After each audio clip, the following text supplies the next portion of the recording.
আজকে তোমাদের সাথে আরো একটি লোভনীয় রেসিপি শেয়ার করব। এটি হচ্ছে মাছের তেল দিয়ে আলু এবং বেগুনের ভুনা। খেতে এত দুর্দান্ত হয় যে ভাত খাওয়ার জন্য আর অন্য কোনো তরকারি লাগবে না, আর খুব সহজেই রান্না করে নিতে পারবে। আশা করছি এটা খেয়ে তোমরা ভীষণ পছন্দ করবে। তো ফ্রেন্ডস, আমি তৃপ্তি, আর তোমরা দেখছো তৃপ্তির রসোই ঘর। তাহলে চলো আর দেরি না করে রান্নাটা শুরু করে দিই। রেসিপিটি সম্পূর্ণ জানতে স্কিপ না করে পুরো ভিডিওটির সাথেই থাকো। প্রথমেই চুলায় একটি কড়াই বসিয়ে দিব, আর রান্না করতে করতে তোমাদেরকে প্রত্যেকটি উপকরণ দেখিয়ে দিব। এখন আমি এখানে অল্প করে সরিষার তেল দিয়ে দিয়েছি। তোমরা চাইলে এখানে সয়াবিন তেলও দিতে পারবে। তেলটা ভালোভাবে গরম হলে এখানে হাফ কাপ পরিমাণ পেঁয়াজ কুচি দিয়ে দিয়েছি। এখন এগুলোকে একটু নেড়ে নেড়ে ভেজে নিব।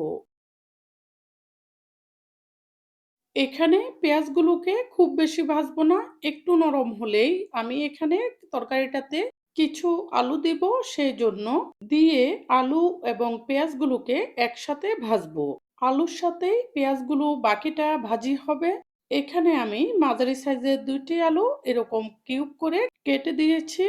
এরপর এখানে সামান্য করে লবণ এবং হলুদের গুঁড়ি দিয়ে দিয়েছি। এরপর এগুলোকে নেড়ে একটু মিশিয়ে দিচ্ছি, আর ঢাকনা দিয়ে কিছুক্ষণ নেড়ে নেড়ে এই আলুগুলোকে ভেজে নিব।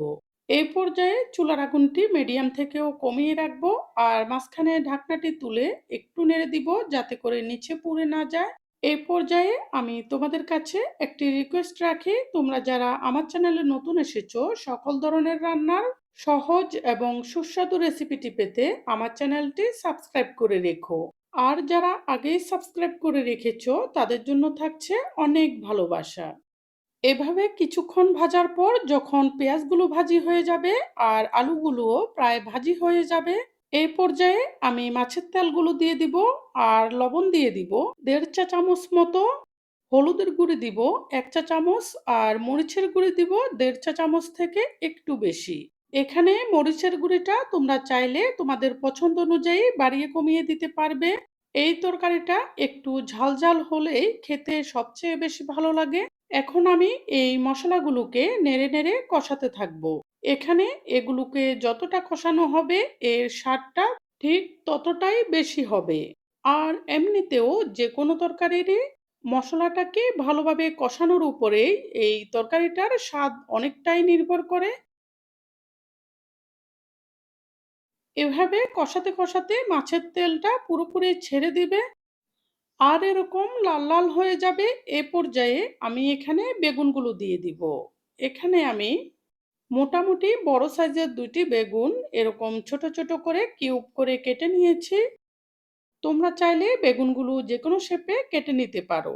এরপর এখানে 8-9টি মতো কাঁচামরিচ এরকম ফালি করে দিয়েছি। এখন এই বেগুনগুলোকে নেড়ে তেল এবং মশলার সাথে মিশিয়ে দিব, আর এগুলোকেও নেড়ে চেড়ে একটু ভেজে নেব। এখানে একটু কথা বলছি, মাছের তেলের এই ভুনাটার প্রকৃত স্বাদ পাওয়ার জন্য অবশ্যই আমার রেসিপিটি হুবহু ফলো করে এটিকে রান্না করতে হবে। বেগুনগুলোকেও এভাবে কিছুক্ষণ ভাজার পর এরপর ঢাকনা দিয়ে চুলার আগুনটি একদম ডিম করে রাখবো। মাঝখানে ঢাকনাটি তুলে এগুলোকে একটু নেড়ে দিব যাতে করে পুড়ে না যায়। এরপর আবার ঢাকনা দিয়ে 10 থেকে 15 মিনিট মতো এভাবে বসিয়ে রাখবো। এতে করে সবগুলো উপকরণ সেদ্ধ হয়ে একদম নরম নরম হয়ে যাবে। এই পর্যায়ে একটু সাবধানে নাড়তে হবে, না হলে বেগুনগুলো ভেঙে একদম গলে যাবে। হালকাভাবে একটু নেড়ে দিব। দেখো এখানে অনেকটা তেল বেরিয়ে গেছে, কোনো প্রকার জলীয় ভাব নেই। তোমরা চাইলে এগুলোকে আরো একটু কড়া করে ভেজে নিতে পারো, কিন্তু আমি এর থেকে বেশি ভাজবো না। এই পর্যায়ে চুলার আগুনটি নিভিয়ে দিব, আর গরম চুলার উপরে এটিকে রেখে দিব।